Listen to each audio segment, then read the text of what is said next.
midfield at the 49-yard line.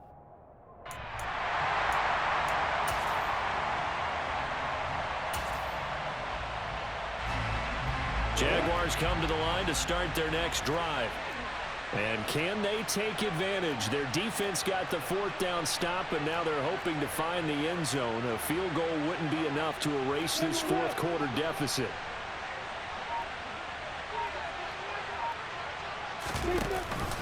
Now ETN to start the drive. And he goes across midfield and down into Houston territory. 6 yards on that last play. Here's 2nd and 4. Here's Lawrence to throw. Oh, the ball comes out on the hit, but they'll say it's incomplete. Well, we've talked about it, CD, but it bears repeating. They are struggling to throw the football. All the interceptions and more incompletions. It just doesn't look like things are in sync out there. I would agree with that, and it's not a good day when you feel like an incomplete pass is almost a win for you because it wasn't intercepted. And I think the receivers now, when they're running their routes, they want to catch the ball, but they also want to make sure that the defenders don't take it away.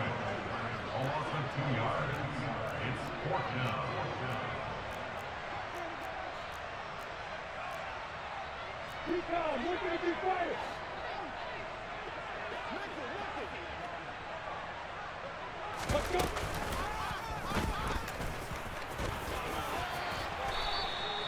Give them credit. They knew what they wanted to dial up on fourth. They executed it for 9 yards, and the offense stays out there.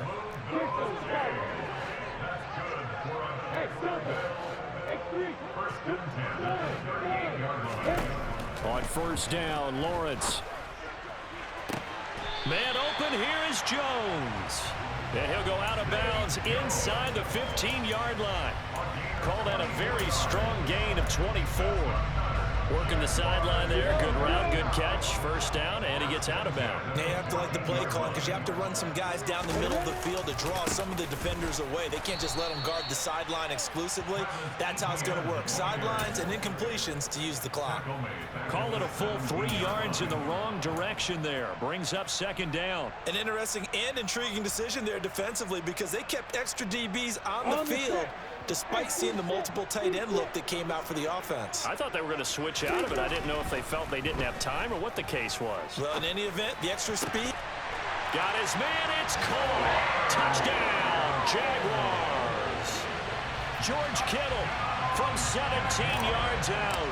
And the Jags are an extra point away from tying this game here in the final minutes. Don't forget the extra point. It's up and good. And we are tied here in the fourth quarter. Set to go now with the kickoff. These two teams all even again as we continue in this wild fourth quarter. Fields this way up at the 17. And he'll be out of bounds across the 25.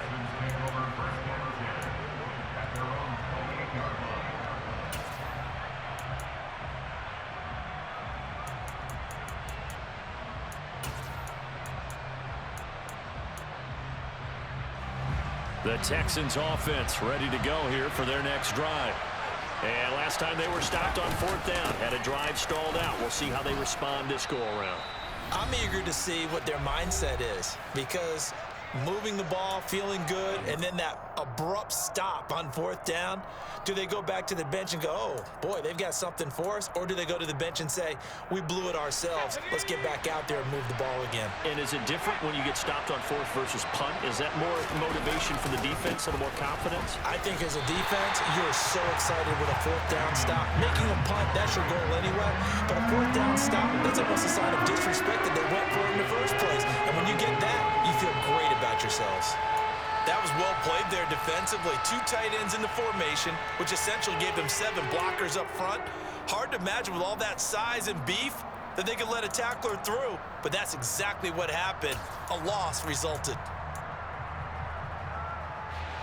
Now the Jags with 5 in the secondary now on third down. Now Mills. Got a man, it's Ross, complete. And he goes out right around the 39. 7 yards there, good enough to move the sticks. Well, you can absolutely feel the thought process there. They just gave up the touchdown. So in the huddle, they're telling each other, you don't want to give it back now on a 3-and-out. Nice job of making sure that they wouldn't, and they pick up the first down. So from the 39 now, they'll come up on a 1st and 10. A run for Pierce out of the gun. And he'll lose yardage on the play back at the 37-yard line.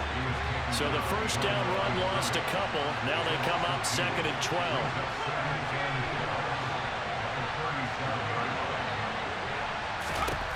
Mills back to throw. That's complete to Pierce. And he'll go down right around the 47 this time. They'll wind up getting 10 back as that sets him up for 3rd down. Tell you what, he's been able to put the ball in some tight spots all game long. That throw, no different. Yeah, a lot of people would call it a gutsy type of a throw. I think he looks at it as, I can do it, so it's not that big of a deal to me, and I'm going to keep firing.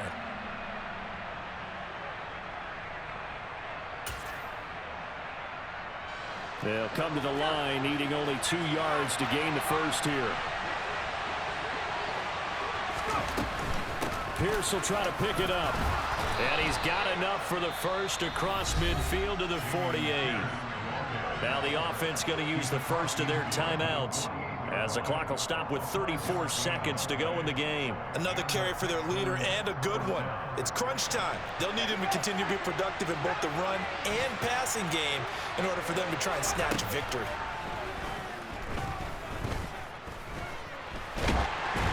And now a throw on first down there, but it's incomplete. The way he's throwing the football today, almost a surprise when he doesn't complete a pass like having there, but he needs a few more to get his guys downfield. Well, the way he's thrown it leads him to believe that he's going to get those completions. And that means the guys going out for passes, they'll run even harder because they expect it as well.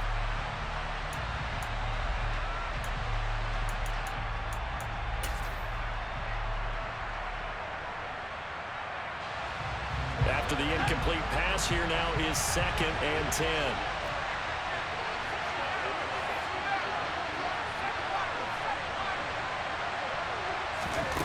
Here's Mills. Had his hands on it, but dropped it. The rookie making a little bit of a rookie mistake. 3rd down. There have been quite a few plays they might look back on and say, we really have hurt ourselves, and that was another example. And this is late game execution. Everything on the line, so it all has to come together properly. The throw's made. Where's the catch? Got to catch in that spot.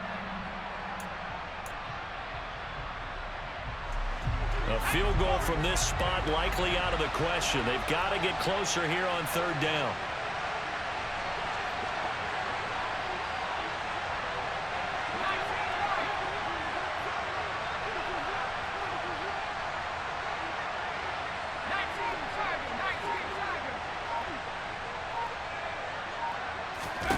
Mills looking to throw it. And he takes a shot on the release as this will be incomplete. Oh boy, this sets up for a huge call now on 4th down, because you can try the long field goal, you could go for it, or you could punt and play for overtime. I am so glad, partner, that I don't have to make those kind of decisions. Let's see what they decide.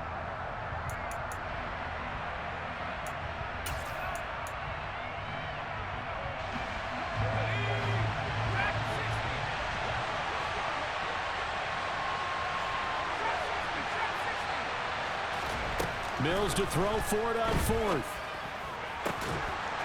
And that is incomplete, but a penalty flag coming in. This could be a first down. So they get the flag for pass interference. Big call there on 4th down. But it's the right call, and as much as I want to see them play through incidental contact, he's definitely there too early.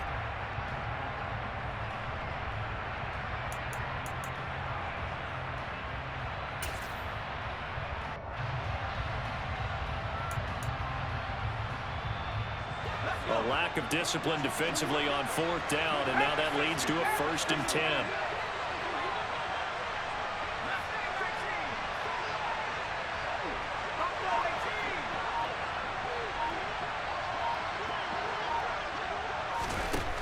Working out of the gun, Mills.